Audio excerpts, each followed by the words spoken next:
بسم اللہ الرحمن الرحیم۔ اللہ تعالیٰ نے انسان کا دل پیدا کیا، پھر اس دل میں محبت پیدا کی۔ اسی محبت کی وجہ سے یہ دنیا میں رشتے اور تعلقات قائم کرتا ہے۔ اسلام نے ہر مسلمان عاقل اور بالغ کو یہ اختیار دیا ہے کہ وہ اپنی زندگی کے فیصلے خود اپنی مرضی سے کر سکے۔ بالغ ہونے کے بعد ماں باپ اولاد پر اپنا حکم مسلط کرنے کا حق نہیں رکھتے، بلکہ یہ اختیار اولاد کے پاس ہے کہ وہ اپنی مرضی کر سکے۔ لیکن اسلام نے اولاد کو ہرگز یہ اختیار نہیں دیا کہ وہ اپنی مرضی کی خاطر اپنے ماں باپ کی نافرمانی کریں یا انہیں کوئی تکلیف پہنچائیں۔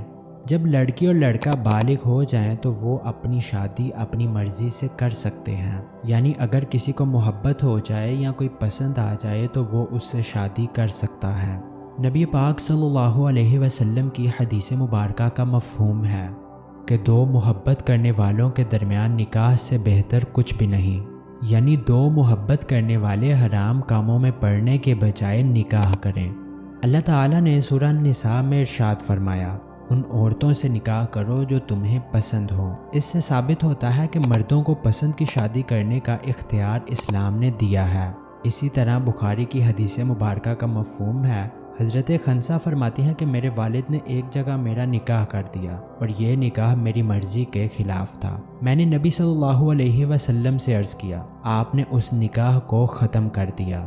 اس سے یہی ثابت ہوتا ہے کہ لڑکی کی رضامندی کے بغیر اس کا نکاح کرنا درست نہیں ہے، لیکن یہ بات آج ہمارے معاشرے کو سمجھ میں نہیں آتی۔ یہاں ایک بات ذہن میں رہنی چاہیے کہ اسلام نے محبت کی اجازت دی ہے، لیکن محبت کے نام پر بے حیائی کرنے کی اسلام نے اجازت نہیں دی۔ اسلام نے ایسی بے حیائی کو نہ صرف ناجائز کہا ہے بلکہ اس کو حرام قرار دیا ہے۔